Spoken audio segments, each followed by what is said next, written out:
दोस्तों नमस्कार, मेरे चैनल पर आपका स्वागत है।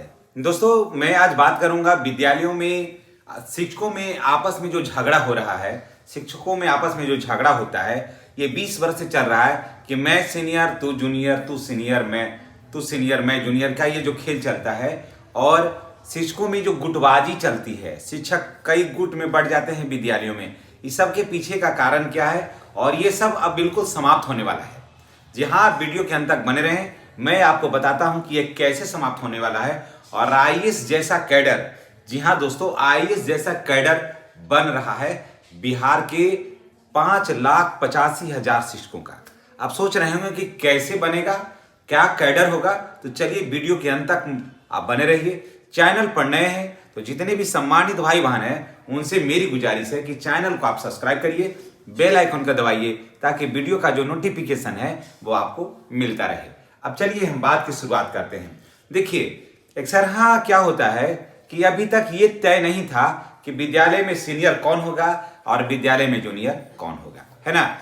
तो कभी जन्म डेट ऑफ बर्थ के आधार पर हो जा रहा था, कभी योग्यता के आधार पर हो रहा था, कभी प्रशिक्षण के आधार पर हो रहा था। कभी कभी तो ऐसा हो रहा था कि किसी जाति विशेष के बीओ अगर आ जाते थे तो प्रखंड में, तो अमुक जाति के लोग सीनियर हो जाते थे और उनके जाति के लोग आ जाते थे तो वो हो जाते थे।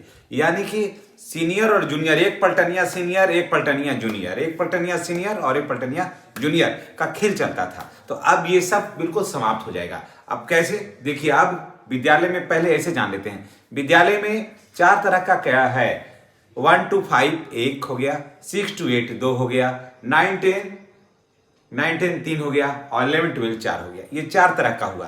तो अपने जिनके पास सबसे ज्यादा योग्यता होगा, जिनके पास सबसे ज्यादा उम्र होगा, जिनके पास सबसे ज्यादा वरीयता होगा, यानी कि शैक्षणिक कार्य करने का अनुभव होगा, जो सबसे ज्यादा सीनियर होंगे, जिनकी सेवा सबसे ज्यादा हुई है, वही विद्यालय के सीनियर होंगे, जो जिनके पास अधिक से अधिक योग्यता होगा। आप सोच रहे होंगे अधिक से अधिक योग्यता का मतलब क्या, कि 1 to 5 के शिक्षक अगर बीएड कर लिए हैं, फिर एमएड कर लिए हैं, तो क्या ये चले जाएंगे 11 12 में? तो नहीं, ऐसी बात नहीं है। अपने ही कैडर में 1 to 5 के कैडर में ही ये बने रहेंगे, है ना। अब 1 to 5 के कैडर में ये सबसे सीनियर होंगे। अब बात करते हैं 6 to 8 में। 6 to 8 में भी यही बात है। जो 6 to 8 के जो शिक्षक हैं और जो सबसे ज्यादा पुराने होंगे और जिनके पास सबसे ज्यादा योग्यता होगा, जिनके पास सबसे ज्यादा डिग्री होगा, वो होंगे सीनियर, ठीक है। 9 10 में यही होगा, 11 12 में भी यही होगा। अब चलिए बात करते हैं कि मान लिया कि कोई शिक्षक नवादा के हैं, है ना, कोई शिक्षक नवादा के हैं और वो अपने जिला में वो सीनियर थे, अपने विद्यालय में सीनियर थे। अब वहां से चले गए बेगूसराय, मान लिया, तो क्या वहां ये सीनियर रह जाएंगे? ऐसी कोई जरूरी नहीं है। वहां की सीनियरिटी वहां के जो जिला कैडर होगा उसके हिसाब से, वरीयता के हिसाब से तय किया जाएगा। आप भले ही नवादा में आप सीनियर रहे हैं तो अच्छी बात है, लेकिन बेगूसराय जाकर के आप सीनियर हो जाइएगा, इसकी कोई गारंटी नहीं है, क्योंकि वहां की सीनियरिटी वहां के व्यवस्था पर निर्भर करेगा कि वहां के सीनियरिटी जो है, उसका जो पैनल बना है, वो पैनल में आपका रैंकिंग क्या है, समझ गए। अगर रैंकिंग में फिट आप बैठते हैं तो आप सीनियर वहां हो सकते हैं, लेकिन अगर रैंकिंग में आप फिट नहीं बैठेंगे तो सीनियर आप वहां पर नहीं हो सकते हैं। देखिए, इससे एक चीज का फायदा होगा, फायदा ये होगा कि लोगों में योग्यता विस्तार करने की जो है ना प्रवृत्ति बढ़ेगी, है ना। वैसे तो 1 to 5 में डीएलएड होना चाहिए और इंटर होना चाहिए, यही सफिशियंट है विद्यालय प्रधान बनने के लिए भी और शिक्षक बनने के लिए भी। बस विद्यालय प्रधान बनने के लिए आपको क्या करना है, परीक्षा पास करना है ना, बस परीक्षा पास कर जाना है, हो जाना है। लेकिन योग्यता यही है। ऐसा नहीं है कि विद्यालय प्रधान बनने के लिए आपको स्नातक करने की जरूरत है, नहीं। अगर आपने कर लिया है तो अच्छी बात है, लेकिन अगर आप इंटर भी हैं और 10+ और आपके पास डीएलएड है और आपने बीपीएससी कर लिया है तो विद्यालय प्रधान बन सकते हैं।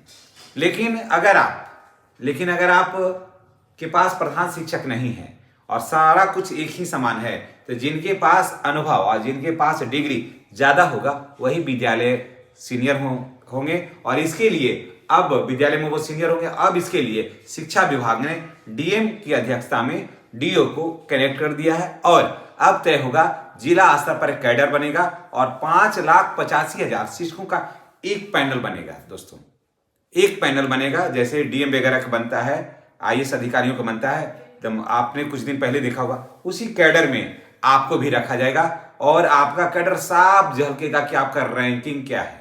उसमें आप जब फिट बैठिएगा तो उसमें आपका रैंकिंग क्या है आप साफ झलकेगा। आप नियोजित हैं, विशिष्ट हैं, बीपीएससी वाले टीआरई 1 है, टीआरई 2 है, उसमें साफ झलकेगा।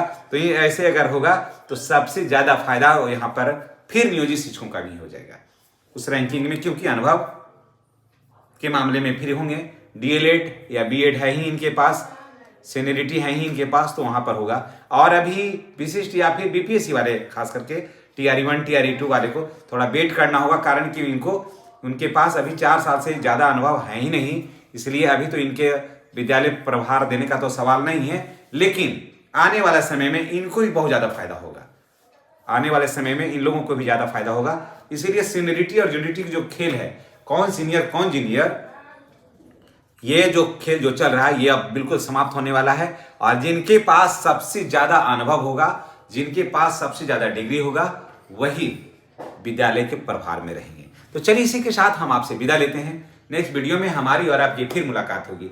जितने भी तमाम भाई बहन हैं उनसे मेरी गुजारिश है कि अगर आप चैनल पर नए हैं तो चैनल को आप सब्सक्राइब करिए, बेल आइकन को दबाइए, ताकि इस तरह का वीडियो का जो नोटिफिकेशन है आपको मिलता रहे। और अपने दोस्त को दीजिए इजाजत, नेक्स्ट वीडियो में हम फिर मिलेंगे आपसे। धन्यवाद। हैप्पी होली।